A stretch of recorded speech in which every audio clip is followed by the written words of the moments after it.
Aujourd'hui, j'aimerais vous parler d'une question qui est épineuse. Comment est-ce qu'on fait dans nos interactions personnelles et professionnelles pour éviter le risque de se faire manipuler, pour éviter de se retrouver dans une relation de jeu de pouvoir où on est dépendant de quelqu'un d'autre ou alors où on essaye de rendre quelqu'un dépendant de nous, ce qui est en fait la même chose, c'est deux versants du même miroir.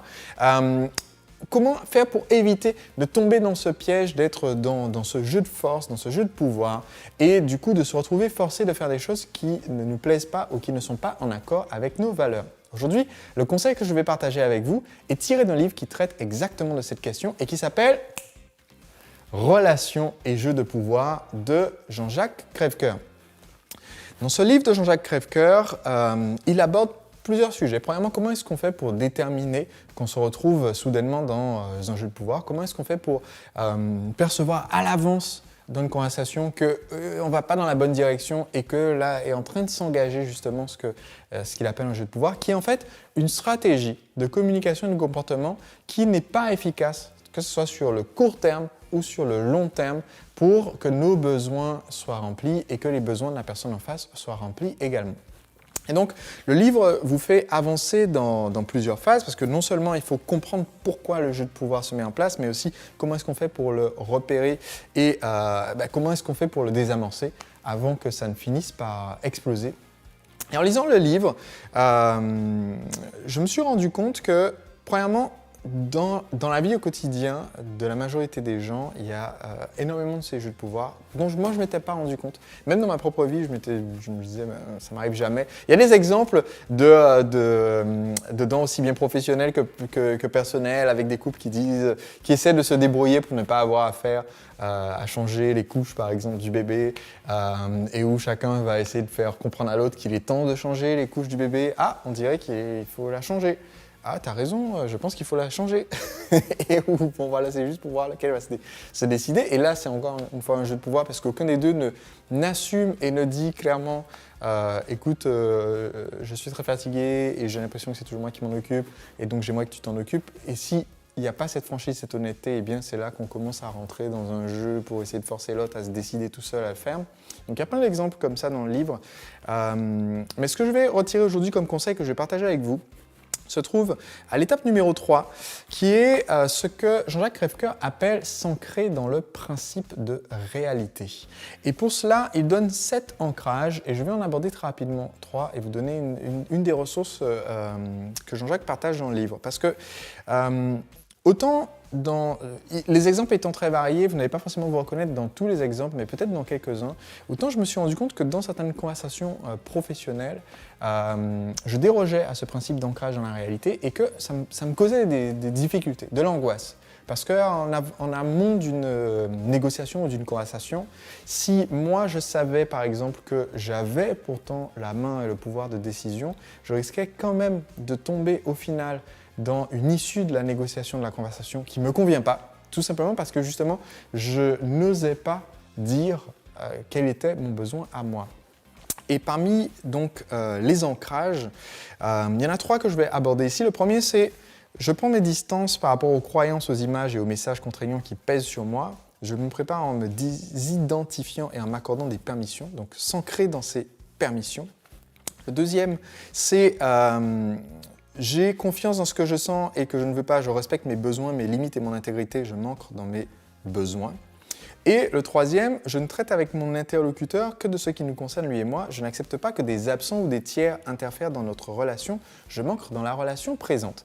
Alors quel est l'impact d'avoir ces 3 ancrages, de connaître en fait mes besoins, ce que je me permets et de m'ancrer uniquement dans la conversation, dans la relation que j'ai en ce moment? Eh bien ça permet d'éviter de se retrouver dans le piège où, parce qu'on n'a pas réfléchi à l'avance à ce dont on a besoin, parce qu'on n'a pas posé à l'avance ce qu'on se permet dans cette interaction ou cette négociation, de se laisser emporter par les émotions du moment, par le jeu de la personne en face qui va essayer de vous apitoyer ou de faire pression ou de vous pousser de vous-même à négocier contre vous-même et à changer ce que vous aviez prévu au départ de la conversation.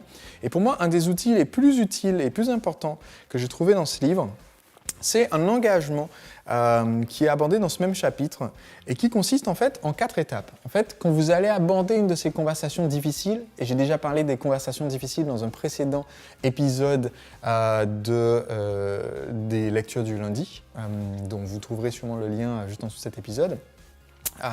Pour moi, quand vous allez aborder cette conversation difficile, le fait de poser ces 4 étapes que recommande Jean-Jacques est particulièrement important. Première étape, c'est s'engager à avertir l'autre quand il va franchir une de vos limites, ce qui nécessite que vous connaissiez vos limites à l'avance. Deuxième étape, vous donnez la permission de ne pas nécessairement justifier vos limites. Vous pouvez avoir décidé de ce qui pour vous est acceptable et vous n'êtes pas obligé de le justifier face à l'autre personne, ce qui, encore une fois, vous remet dans une position de faiblesse où ce que vous allez dire est contestable. Troisièmement, vous vous engagez à ne pas remettre en question les limites que vous vous êtes fixées pendant le cours de la négociation. Donc, vous pouvez en fait être flexible, c'est-à-dire envisager de changer votre position, envisager de changer les limites que vous êtes fixées, mais pas pendant l'interaction. Ce qui fait que vous pouvez être ferme pendant cette conversation pour obtenir ce que vous souhaitez, pour obtenir ce que vous voulez, pour obtenir ce dont vous avez besoin. Et plus tard, si ce n'est pas possible pendant la conversation, si le conflit n'est pas résolu, si vous n'avez pas trouvé de solution qui convienne aux deux, plus tard, vous pouvez prendre le temps de la réflexion, mais en dehors de l'interaction et du stress que vous pouvez avoir dans cette conversation. Qu'il s'agisse d'une négociation professionnelle avec votre associé, avec vos employés, avec un fournisseur, avec un client, ou qu'il s'agisse d'une situation personnelle où il y a beaucoup d'enjeux. Et donc, les 3 premières étapes, c'est avertir l'autre quand il franchit vos limites, ne pas forcément justifier vos limites, ne pas remettre en question pendant la négociation les limites que vous étiez fixées à l'avance. Et le 4e cas, c'est au cas où vous n'aviez pas envisagé certains aspects de la question, c'est-à-dire, parce qu'il faut quand même être à l'écoute, si l'autre personne vous apporte quelque chose de nouveau et que vous ne savez pas trop comment y réagir, au lieu de réagir sur le coup et de remettre en question les limites que vous avez fixées à l'avance, eh bien vous vous donnez la permission de demander un délai de réflexion et de revoir la personne plus tard.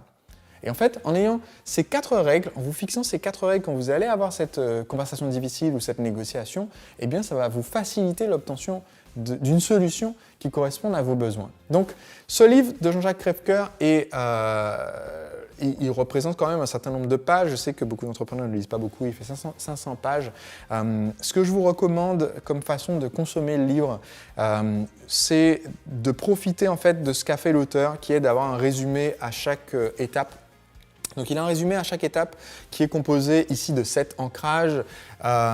Sur l'étape numéro 4, par exemple, à la fin de l'étape numéro 4, il va avoir les 7 stratégies pour aller déjouer les jeux de pouvoir. Donc à la fin de chaque étape, vous avez 7 ancrages, 7 stratégies, enfin 7 façons d'utiliser les conseils que vous devez retenir. Donc vous pouvez simplement aller à chaque fois aller à cette partie-là. Et s'il y a un des points qui vous intéresse particulièrement, ou qui vous marque, ou qui vous semble manquant dans votre façon de faire, ou que vous ne comprenez pas, parce que si vous ne le comprenez pas, ça peut justement montrer que c'est celui dont vous avez le plus besoin, parce que si vous comprenez déjà, peut-être que vous le faites déjà, mais ce que vous ne comprenez pas, c'est sûr que vous ne le faites pas. Et donc, du coup, ça vous permet de savoir où aller vous plonger dans le livre, si vous voulez en retirer rapidement les 20% qui vous donneront les 80% de résultats pour diminuer la frustration dans vos conversations personnelles et professionnelles.